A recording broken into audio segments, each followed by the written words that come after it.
Welcome my students and friends. তোমাদের জন্য 10 নম্বর set আজকে থাকছে। এমসিকিউ এবং এসিকিউ এর যে প্র্যাকটিস চলছিল আমাদের মাধ্যমিক প্রিপারেশনের জন্য, তার আজকে একেবারে শেষ সেটটি হাজির হয়েছে। এরপরে 2 মার্কসের প্রশ্ন আছে, 3 মার্কের প্রশ্ন রয়েছে, ছবি রয়েছে। এগুলো নিশ্চয়ই পরপর পরপর আলোচনা করবো। তোমরা এর আগে ভিডিও দিয়ে দিয়েছি তোমাদের যে ছবিগুলো প্র্যাকটিস করবে। আবারও বলে দিচ্ছি, চক্ষু এবং প্রতিবর্ত চাপ তোমাদের এবছরে ভীষণ ভীষণ ইম্পর্টেন্ট, সেটা তোমরা প্র্যাকটিস করবে। আর সেই সঙ্গে যে এই প্র্যাকটিস সেটে যতগুলো প্রশ্ন তোমরা দেখছো, ভিডিওগুলোকে ঘুরিয়ে ঘুরিয়ে দেখবে এবং যে তোমাদের পর্ষদের যে টেস্ট পেপারটি পেয়ে গেছো সেটা প্র্যাকটিস করতে থাকো।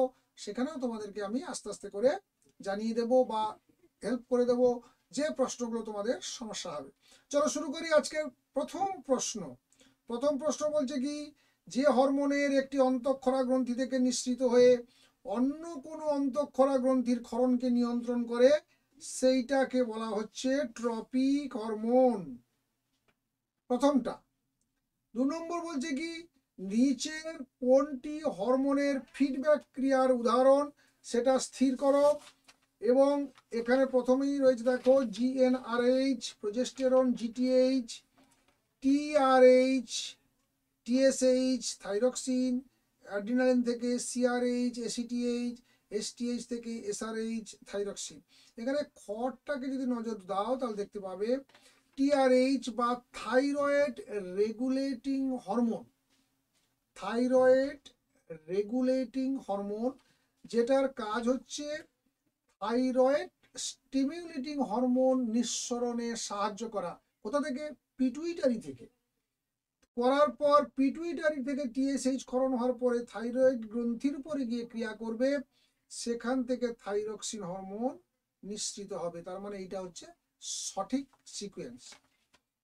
নিচের কোন জোটটি সঠিক তা নির্ণয় করো। প্রত্যেকটাতে দেখো স্নায়ু রয়েছে, তার পাশে রয়েছে পেরিকার্ডিয়াম, পেরিনিউরিয়াম, পেরিটোনিয়াম, প্লুরা, অর্থাৎ আবরণের নাম বলেছে। তার মানে এখানে খ পেরিনিউরিয়াম, এটা হচ্ছে এখানকার সঠিক অ্যান্সার। 1-4 কোষ বিভাজন সংক্রান্ত নিচের কোন তথ্য সঠিক তা শনাক্ত করো। প্রোফেজ দশায় নিউক্লিয় পর্দা ও নিউক্লিয় লাশ অবলুপ্ত হয়। মেটাফেজ দশায় ক্রোমাটিডের মেরুবর্তী গমন ঘটে। অ্যানাফেজ দশায় ক্রোমোজোমগুলো কোষের বিষুব অঞ্চল বরাবর সজ্জিত হয়। টেলোফেজ দশায় বেমতন্তু সংশ্লেষিত হয়। একেবারে প্রথমটা দেখো, প্রোফেজ দশায় নিউক্লিয় পর্দা ও নিউক্লিয় লাশের অবলুপ্তি ঘটে, এটা হচ্ছে এখানকার সঠিক অ্যান্সার। তারপরে দেখো রয়েছে 1-5 স্বপরাগযোগ সম্পর্কিত নিচে কোন বক্তব্যটি সঠিক সেটা নির্বাচন করতে বলা হয়েছে। বাহকের প্রয়োজন নয়, পরাগরেণুর অপচয়, অপত্য জীবে নতুন বৈশিষ্ট্যের সম্ভাবনা থাকে না, বীজের অঙ্কুরোদ্গম ক্ষমতা বৃদ্ধি পায়। স্বপরাগযোগ সম্পর্কিত নিচে কোন বক্তব্যটি সঠিক? অপত্য জীবে নতুন বৈশিষ্ট্যের উদ্ভবের সম্ভাবনা থাকে না, নতুন বৈশিষ্ট্য উদ্ভবের সম্ভাবনা থাকে না, এইটা হচ্ছে কারেক্ট অপশন।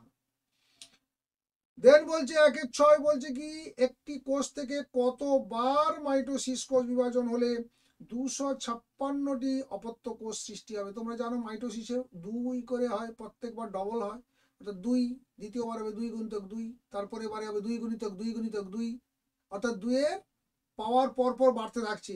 তার মানে আমি এটাকে যদি তোমার ম্যাথমেটিক্সের সূত্রতে 2 to the power x is equal 256 ধরি, তাহলে দেখো এক্স এর অ্যান্সার আসবে 8, অর্থাৎ গড় অ্যান্সারটা এখানে সঠিক হবে, তাই তো। তারপরে দেখো রয়েছে টি টি আর আর আর টি টি আর আর, অর্থাৎ এটা হচ্ছে F1 অপত্য বংশের যে উদ্ভিদ তোমরা দেখেছো, দ্বিসংকরজন তোমরা দেখেছো। F1 অপত্য বংশে এই অপত্য জীবটিকে কত প্রকার জেনোটাইপ উৎপন্ন করবে, অর্থাৎ F2 গিয়ে কত প্রকার জেনোটাইপ উৎপন্ন করবে। তোমাদের নিশ্চয়ই মনে আছে জেনোটাইপের অনুপাত 1:2:4, 1:2, 1:2:1, অর্থাৎ 1, 2, 3, 4, 5, 6, 7, 8, 9, 9 প্রকারের জেনোটাইপ এখানে তৈরি হবে বা F2 তৈরি হবে। তারপরে বলছে কি 8 দাগে বলছে capital B small B capital আর যে ফেনোটাইপটা প্রদর্শন করছে তার অনুরূপ ফেনোটাইপ আর কার মধ্যে দেখা যাবে না ক্যাপিটাল বি স্মল বি, মানে এখানে ক্যাপিটাল বিটা প্রকট, তাহলে বির বৈশিষ্ট্য প্রকাশ পাবে। আর দুটো যেহেতু ক্যাপিটাল আর, তাহলে দুটো ক্যাপিটাল আর মানে ওখানে আর এর বৈশিষ্ট্য প্রকাশ হবে। তার মানে এখানে দেখো প্রথমটা দেখো স্মল বি রয়েছে, তাহলে দুটো হবে না, স্মল বি দুটো রয়েছে হবে না। গটে দেখো স্মল বি নেই, ক্যাপিটাল বি দুটোই রয়েছে, ক্যাপিটাল আর রয়েছে, অর্থাৎ এইটার সঙ্গে কিন্তু মিলবে। পরেরটা আবার মিলবে না কেন, দুটো স্মল আর রয়েছে বলে। তাহলে গটা হচ্ছে সঠিক। পিতা মাতা হিমোফিলিক, পিতা স্বাভাবিক হলে তাদের পুত্র সন্তান স্বাভাবিক হওয়ার সম্ভাবনা কত শতাংশ? মাতা যদি হিমোফিলিক হয় তাহলে দুটো এক্স এর মধ্যেই থাকবে হিমোফিলিয়ার জিন। পিতা যদি স্বাভাবিক হয় তাহলে দুটো কোনোটাতে হিমোফিলিয়া থাকবে না। তাহলে সেক্ষেত্রে দেখো পুত্র সন্তান হওয়ার ক্ষেত্রে দুটো এক্স এর যেটাই আসুক না কেন পুত্র সন্তান কখনো স্বাভাবিক হবে না, ওটা হিমোফিলিকই হবে। কিন্তু এখানে বলছে পুত্র সন্তান স্বাভাবিক হওয়ার সম্ভাবনা, তার নীল হওয়ার কথা ছিল কিন্তু কোথাও নেই, তাই এটা তোমরা টাচ করলেই মার্ক পাবে। এই ধরনের প্রশ্ন যদি থাকে ছেড়ে কখনো আসবে না, অর্থাৎ তুমি যদি না পারো তো টাচ অন্তত করবে। তার কারণ হচ্ছে কি, যেহেতু নেগেটিভ মার্কিং নেই তাই টাচ অবশ্যই অবশ্যই করবে। তারপরে কি হলো, 1-10 যে বৈশিষ্ট্যটি ঘোড়ার বিবর্তনে দেখা যায় না শনাক্ত করো। আঙ্গুলের সংখ্যা বৃদ্ধি রয়েছে, দেখো দেখতে পাবে তোমরা আঙ্গুলের সংখ্যা বৃদ্ধি রয়েছে ঘর দাগে, এটা তাহলে আমরা এখানে সঠিক বলে ধরবো। 1-11 বলছে মৌমাছির ওয়াগল নৃত্য প্রদর্শন করে কি জন্য? খাবারের উৎস সন্ধান, এগুলো চটপট তোমাদের হয়ে যাবে। তারপরে দেখো 12 রয়েছে ঘোড়ার পূর্বপুরুষ মেরিচিপ্পাসের অবস্থান, একেবারে শেষের দিকে দেখো ঘ মেসোহিপ্পাস এবং প্লিওহিপ্পাসের মধ্যবর্তী পর্যায়। 1-13 বলছে সঠিক ক্রম, সেটা হচ্ছে দেখো নাইট্রোজেন স্থিতিকরণ, অ্যামোনিফিকেশন, নাইট্রিফিকেশন, ডিনাইফিকেশন। 3 নম্বর অপশনটাকে তোমরা এখানে কারেক্ট বলে ধরবে। আচ্ছা, এরপরে দেখো রয়েছে 1-14 ইউট্রিফিকেশনের সঙ্গে জলের সম্পর্কিত ঘটনাটি কি না? জল দূষণের মাত্রা হ্রাস, জলে দ্রবীভূত O2 এর মাত্রা হ্রাস, জল স্বচ্ছ হওয়া, জীব বৈচিত্র্যের সমৃদ্ধি। এখানে হবে জলে দ্রবীভূত O2 এর মাত্রা হ্রাস, এইটা। 1-15 সুন্দরবন, শিমলিপাল, নীলগিরি এগুলো কি? Biosphere reserve. তারপরে দেখো রয়েছে শূন্যস্থান পূরণ, ড্যাশ হরমোনের প্রভাবে বংশগত ভাবে খর্ব উদ্ভিদের পর্ব মধ্যে দৈর্ঘ্য বৃদ্ধি পায়, এটা হবে জিব্বারেলিন বা জিব্বেরেলিন। তারপরে হচ্ছে পিরিমিডিন জাতীয় নাইট্রোজেন যুক্ত ক্ষারকের উদাহরণ, এটা হচ্ছে থাইমিন হতে পারে, সাইটোসিন হতে পারে, ইউরাসিল হতে পারে। তারপরে বলছে একই জিনের বিভিন্ন রূপ, এটা হচ্ছে অ্যালিল। জীবের পপুলেশনে ড্যাশ থাকলে তবে অভিব্যক্তি ঘটে, এটা হচ্ছে প্রকরণ। জীববৈচিত্র্যের সর্বাধিক প্রাচুর্যযুক্ত অঞ্চল, এটাকে বলা হচ্ছে হটস্পট। জলাশয়ে পুষ্টি বস্তুর অতিবৃদ্ধিকে বলা হয় কি? অতিবৃদ্ধিকে বলা হচ্ছে ইউট্রিফিকেশন।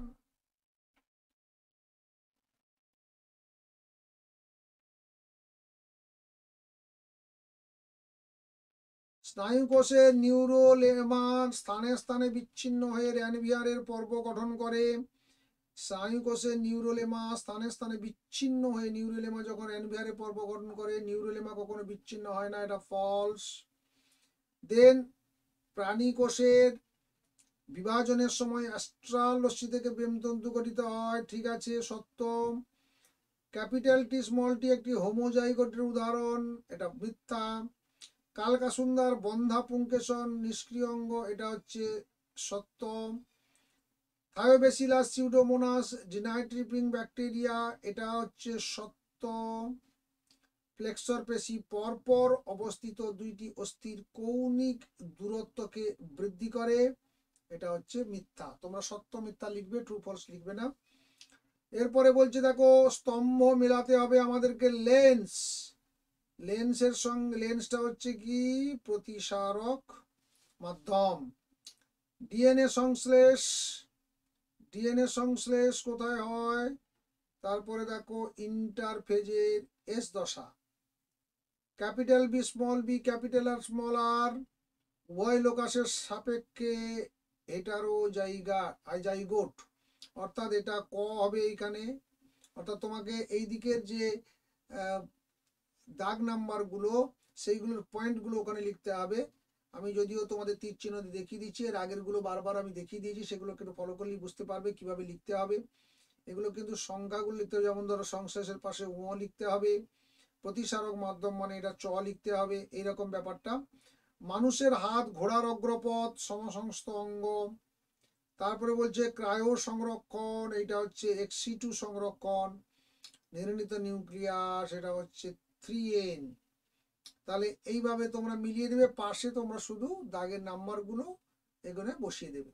বিসদৃশ শব্দ, গুরু মস্তিষ্ক পন্স থ্যালামাস হাইপোথ্যালামাস। গুরু মস্তিষ্ক থ্যালামাস হাইপোথ্যালামাসটা একটা জোন, আর পন্সটা হচ্ছে আলাদা জিনিস, যোজক।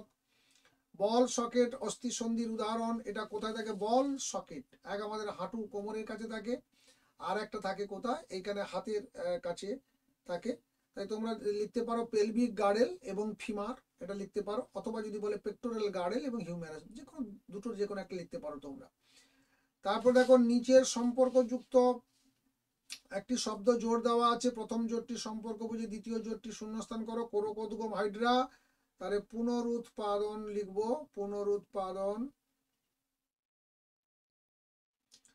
আর ক্যাপিটাল টি স্মল টি আর ক্যাপিটাল বি বি আর আর এর মধ্যে সাদৃশ্য কি?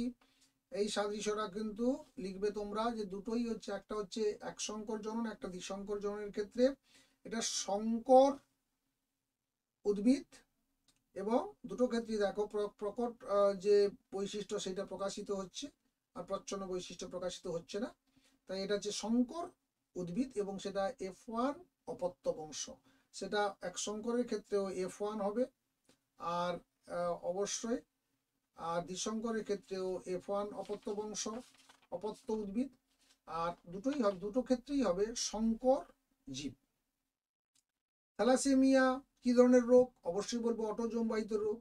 উটের আরবিসি ডিম্বাকার হওয়ার একটা সুবিধা কি না, ডিম্বাকার হওয়ার জন্য কি হচ্ছে, এটা ঘন অবস্থায় রক্তের মধ্য দিয়ে প্রবাহিত হতে পারে, মানে রক্ত যখন ঘন থাকে, যেহেতু জল অত্যন্ত কম শরীরের মধ্যে রেখেও উট দীর্ঘদিন বাঁচতে পারে।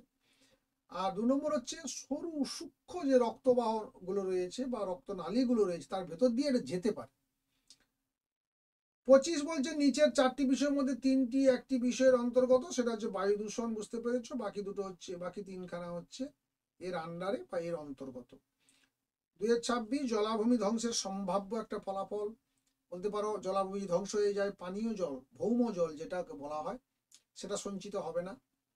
2 নম্বর জল পরিশোধন প্রক্রিয়া বিঘ্নিত হবে, পরিবেশ দূষিত হবে, বা জলের দূষণটা বেড়ে যাবে, এগুলো লিখতে পারো। তারপরে জল দূষণের যে মাত্রা বৃদ্ধি হয়ে যাবে, সেটা লিখতে পারো। তো এইগুলোর যে কোনো একটা তোমাদের যে রয়েছে, এই হলো তোমাদের আজকের সেট নাম্বার 10। এসএকিউ এমসিকিউ সব আলোচনা করে দিলাম। এরপরে তোমাদের টেস্ট পেপার নিয়ে নিশ্চয়ই আলোচনা করবো, এবং 2 মার্কস এবং 3 মার্কের প্রশ্ন করবো। তোমাদের আরো একবার জানিয়ে দিচ্ছি যে আমাদের চ্যানেলে যারা নতুন তারা অবশ্যই চ্যানেলটিকে সাবস্ক্রাইব করে নাও, পাশে থাকা বেল আইকনে ক্লিক করো, অল নোটিফিকেশন অন করে নাও। আর যারা অলরেডি সাবস্ক্রাইবার তারা বন্ধুদেরকে লিঙ্কটা শেয়ার করে তাদেরকেও একটু হেল্প করার চেষ্টা করো। ভালো থাকবে, সুস্থ থাকবে, দেখা হচ্ছে নেক্সট ভিডিওতে। Thank you.